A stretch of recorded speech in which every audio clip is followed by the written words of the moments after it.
Time once again for Community Forum, and we're very lucky to have back with us live in the studios this morning, Tom Carpenter. Tom Carpenter is Executive Director of the Hanford Challenge, and here to talk about developments that have happened at Hanford since we spoke to him this last spring of this year. Tom, thank you very much for coming in and spending time with us again this morning. It's always great to be here. Thanks, Mike. So, start out, tell us about, for those unfamiliar, tell us briefly about what is Hanford Challenge? Hanford Challenge is an organization that conducts oversight at the Hanford nuclear site. Hanford made plutonium for the U.S. nuclear weapons arsenal from World War II up until the mid-1980s, and left behind the most contaminated facility in the United States and one of the top contaminated facilities in the world. 2/3 of the nation's high-level nuclear waste is stored there. Most of the radioactive waste that's called low-level waste is stored at this site. You know, as taxpayers, we're spending billions and billions of dollars just caretaking the site and a little bit toward cleanup. So this site was born in secrecy. It conducted its business outside the view of the public, which is how it got to be the most environmentally dangerous site in the nation. And it needs oversight. So that's what we do. We work a lot with whistleblowers at the site. We work on behalf of workers who are getting sick from exposures there. And we try to intervene so that it's a safe and effective cleanup, and one that this region deserves. So when the cleanup is over, we've got a site that is going to protect current and future generations. So this week you had a major victory in making it safer for the cleanup operations. Can you talk about that? Yeah. So for the last couple of decades, we've been studying the fact that workers at the site, especially around what are called the tank farms, they've got these big vats of high-level waste in these underground nuclear waste tanks. Each tank holds up to 1 million gallons, and they've got some 56 million gallons stored underground. Well, the workers are on top of these tanks since they're underground, and they have openings. The tanks have openings to the air, because they have to vent because they pressurize. And the vapors and gases that come out of these tanks can make people sick. They have toxic chemicals in those vapors. There's radioactive materials in those vapors, and some of the radioactive materials are filtered out, but a lot of the chemicals are not filtered out. And so workers who have been inhaling these toxic vapors on occasion have gotten very sick. And every year there'd be anywhere from 50 to 100 exposures requiring medical visits. A certain percentage of these folks suffered permanent long-term damage, which mostly came in the form of either lung damage or neurological damage. So people would get brain damage from inhaling these chemicals. There's over 1,500 chemicals documented in these vapors, and some of them were dangerous at very low levels. Well, we made a fuss about this. In 2003, our organization put out a report called Knowing Endangerment because they knew that from their own internal studies that these vapors and these chemicals were dangerous to the workers. In fact, we unearthed a study that showed that from one tank, there was a fatal cancer risk of 1 in 10 from workers who had a single exposure. They buried that study, but we made sure that study saw the light of day. And so, working around the Hanford site, cleaning up nuclear waste shouldn't be a death sentence for workers. And we issued this report. It got the attention of the Attorney General at the time, Christine Gregoire. She conducted her own independent investigation, which caused the Department of Energy, which is the federal agency that owns the Hanford site, to conduct its own investigation, and also NIOSH, which is the National Institute for Occupational Safety and Health, came out and did. So 3 investigations, which is great because they can all watch each other. They're kind of like, will they find something we don't? They came out with an expert set of reports that said, yeah, this stuff is very dangerous and you need to do something about it. 2004 was when those reports came out, validating our work.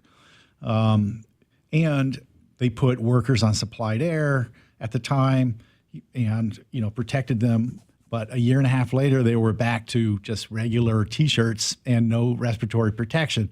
And the exposures happened again. So we came down on them again, and we negotiated basically an agreement two times, that they would do better at protecting these workers, that there would be more transparency. Every time the new administrations would come in, new companies would come in, new company officials, and all that would slip away, and they're back to exposing workers. Well, in 2014, finally, this whole new set of exposures happened. By this time, we were sick and tired of it, and we approached a union at the site, the Pipe Fitters Union, Local 598. It's called United Association. And I wrote a nice letter to the Attorney General, Bob Ferguson, who had just been elected. And I said, hey, these people are getting exposed and sick, and Hanford doesn't want to do anything about it. Everything we've tried, and here are some 20 different expert studies showing how, these are dangerous, and Hanford ignores it. That resulted in us deciding to file a lawsuit, and we gave them plenty of warning. And in 2015, we actually filed that lawsuit in September. We litigated that for 3 years. We went through discovery. We went through a motion for preliminary injunction. We won several important victories from the judge in that motion, identified that these vapors are covered under the environmental laws, and one in particular called RCRA, and that these vapors were causing health damage, that the state of Washington in particular had standing to sue, and that we could proceed with our lawsuit. So the government attempted to dismiss it all, and it didn't work. That led to settlement talks, and finally, this past Wednesday, we announced that we had arrived at a settlement agreement at the Attorney General's office. We had a press conference with the union, Hanford Challenge, and the Attorney General. It's a 50-page agreement. We are not dropping the lawsuit. The lawsuit is on administrative hold, and Hanford has to go through a lot of work to make sure that people are protected as they work to install a system that captures and treats these vapors so that by the time you release this air to the workforce, that it's clean, that it's safe to breathe. So that is a system that will probably take until 2021 to complete, and install and all that. We will be monitoring with our own experts. In that process, there are a set of deadlines. And if at any part in the process, the Department of Energy or the contractors fail to honor their end of the agreement, we can revive that lawsuit and go to the judge and ask for that relief. But if we can get them to agree to it, and we've won everything we would have gotten in the agreement that we probably would have won in a decision, then why not? So that's why we came to the agreement. One of the mind-bending issues that affects the decisions and your work at Hanford, as well as at other facilities, is always that when you try and challenge the government, whether it's federal or whichever, it's the taxpayers that end up footing the bill for the defense of these contractors and the federal government. If they had just done the right thing, and they wouldn't have spent all this money on external law firms fighting us, discovery costs. They had to do it all anyway, right? They had to put all the protections in place. So I don't get it either, but that seems to be the only thing that actually works to persuade the government to do something they should have done years and years and years ago, which is put in a system that captures and treats these vapors to protect their own workers. And it took a lawsuit to do it. And again, it took a lawsuit to force Hanford to treat the waste in the first place and remove it from the site, which they haven't done yet. But it's and then when they fall, they've been sued again and again by the state of Washington to meet deadlines, and they have to redo the deadlines because they fail, despite the amounts of money going into it, et cetera. So Hanford is a puzzle. It's a challenge, for this region. It takes a lot of work, and fortunately, we do have a state attorney general who is pretty hardcore about Hanford. He's the real deal when it comes to making sure that Hanford lives up to its obligations and does things that are protecting the workers out there. He's gone out there 4 or 5 times, met with workers, done town hall meetings, has showed up at the press conferences and prosecuted this suit with all due diligence, which is one of the reasons that we came to an agreement. Yeah, when you said Hanford's a puzzle, it reminded me of that little puzzle from the series Hellraiser. Yeah, a toxic puzzle, yeah. All right, moving on. This is mind-blowing. A major issue that is very near on the horizon. It's true that Hanford is planning to do some relabeling of the high-level nuclear waste out there. Right. So this has been in the works for some time, but mostly it was like the dream of some of the crazy people at Hanford that they could just make their problems go away by putting another name on it. And in this case, high-level waste is the very long-lived and fiercely radioactive nuclear waste. That's some of the worst stuff on the planet, right? This is the same stuff generating the chemicals that are hurting the workers. This waste, some of it contains constituents that last many millions of years in toxicity and microscopic levels, and you can't neutralize it, right? It just is. It has to decay away at its own rate of speed. Plutonium, we've heard of. There's a lot of plutonium in this waste. That has a half-life of 24,000 years. It takes 10 half-lives for it to go away. So that's 250,000 of years. It's whatever container you put this in, it will escape that container.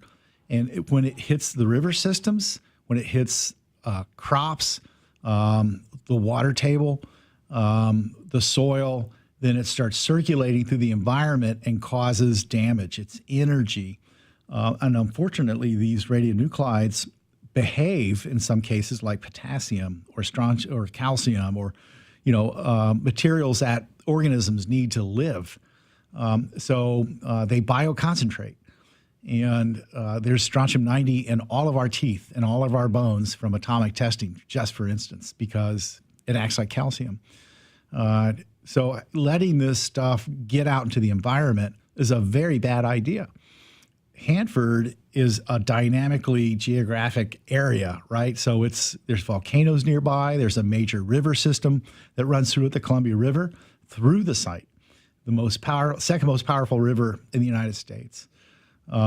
It's subject to earthquakes, and it contains all of this nuclear waste.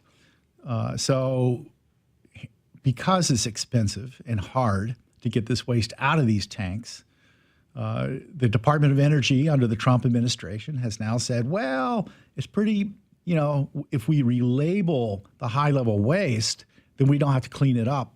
And we can just leave it there in the tanks and dump concrete on it and walk away.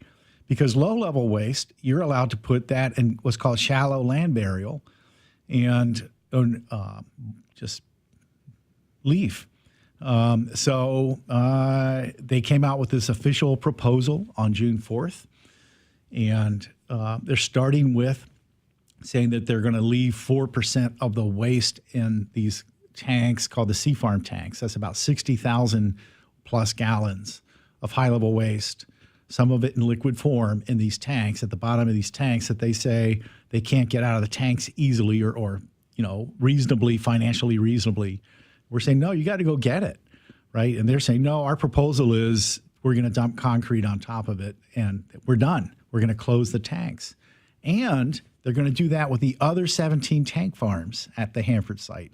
They are planning to leave millions of gallons of high-level waste stuck in these tanks. And they've also said that waste that they've dumped to the soils from these tanks, which is, if you add it all up, it's hundreds of millions of gallons, also will be subject to this relabeling. So it's no longer high-level waste, it's low-level waste. Well, imagine if you're playing a game of football and the opposing team said, well, we just moved the goalpost over the football at the 50-yard line, we have a touchdown. It's like, no, you can't do that. That's against the rules. Well, this is the same thing, is the law requires that high-level waste be removed, treated, and sent to a deep geological repository, which is well below the water table. And we don't have one of those yet. We're working on building that. In the meantime, this waste has to be safeguarded and made sure that it's not mixing with the environment. So this is a fight on our hands. We are ready to bring litigation to force the Trump administration to back away from this plan. We think we would win that fight if they actually decide to go forward with that proposal. We are also, though, working politically with the state of Washington, with our own delegation, our senators, other groups, the tribes. So we've all come together and said, this has to be stopped. So the Yakima Indian Nation, Heart of America Northwest, Columbia Riverkeeper, Hanford Challenge, and other groups have met, and we're strategizing and getting ready to do what's necessary. There will be hearings in Seattle in mid-October. We don't know exactly where or when, but we'll keep people apprised. You can check our website, hanfordchallenge.org.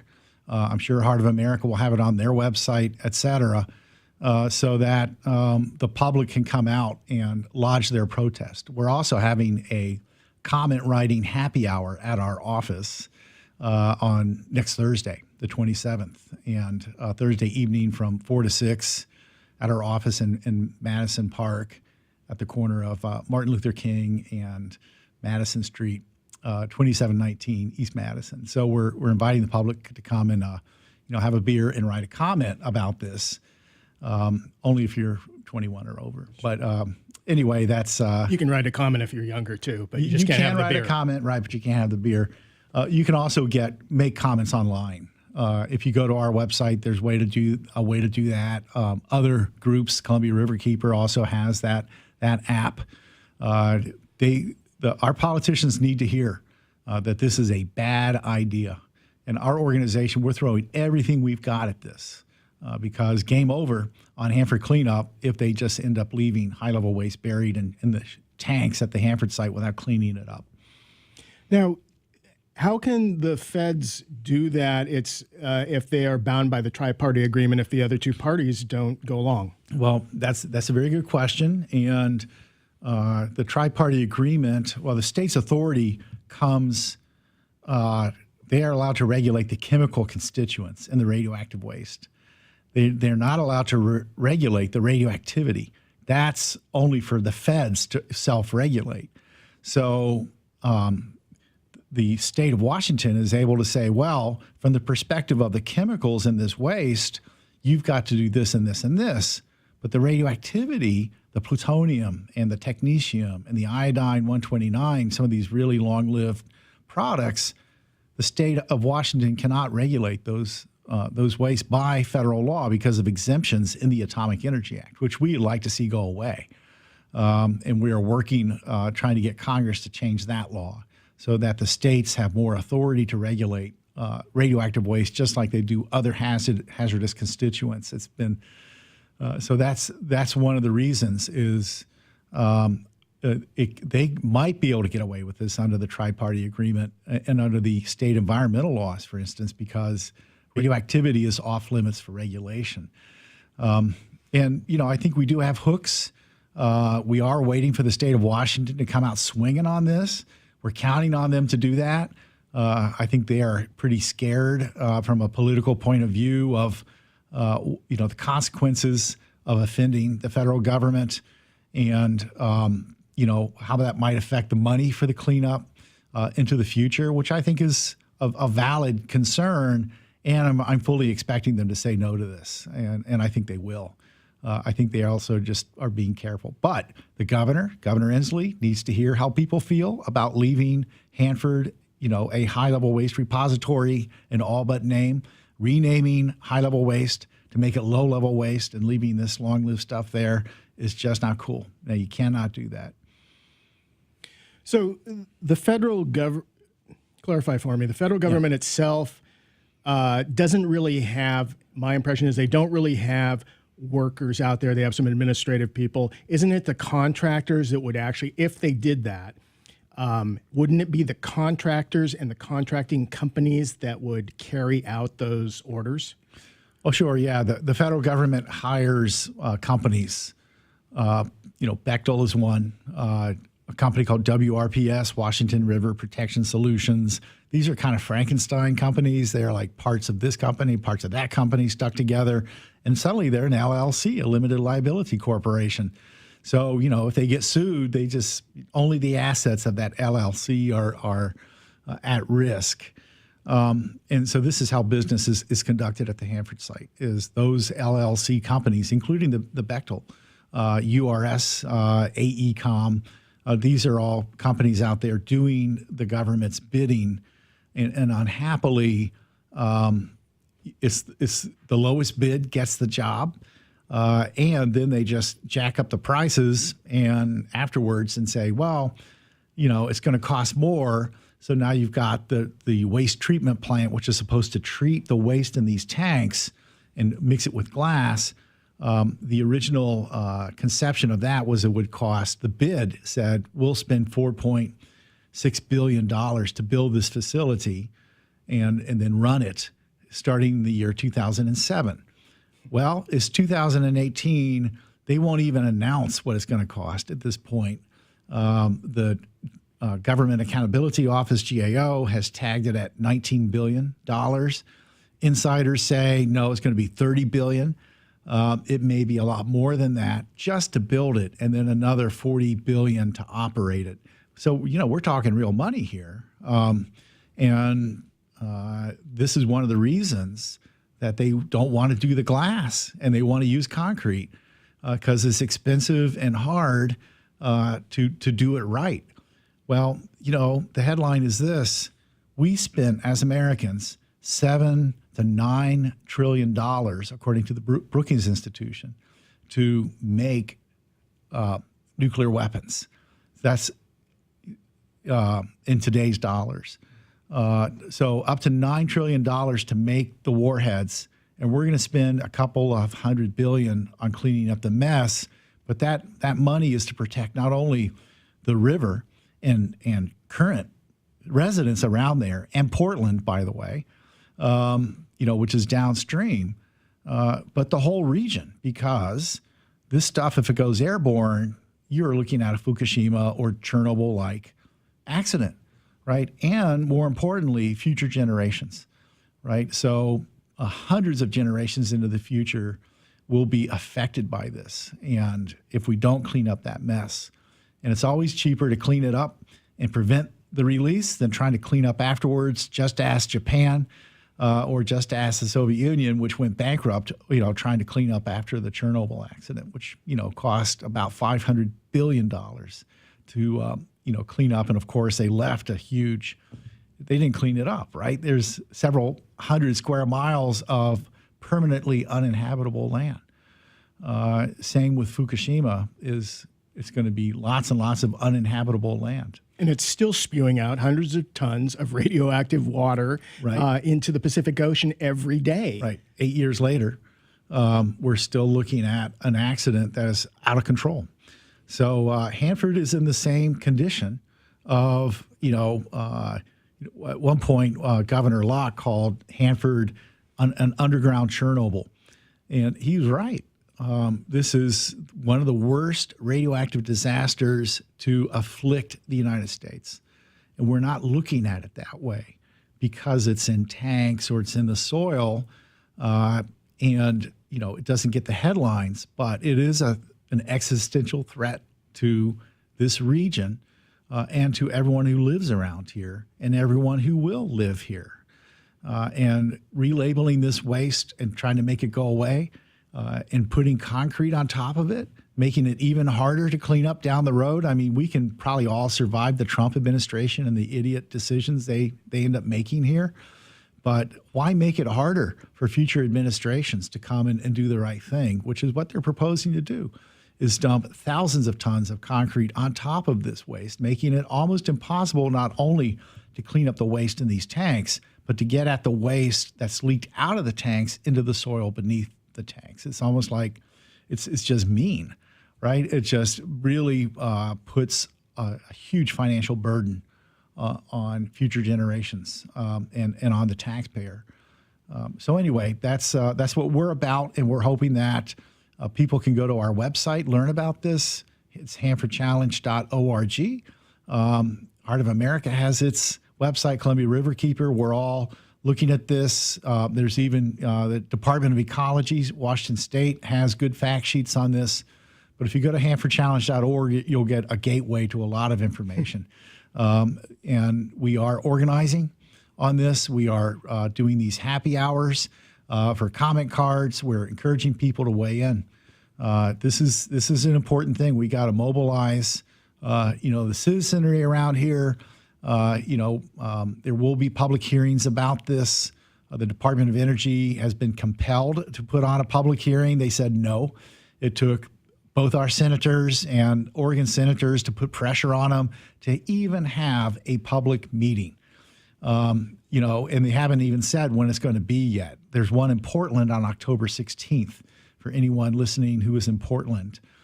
Check with Columbia Riverkeeper on the time and place for that. It's kind of an all-day meeting and then a public meeting in the evening where people can lodge their comments. And then there will be one in Seattle probably the next day, the 17th.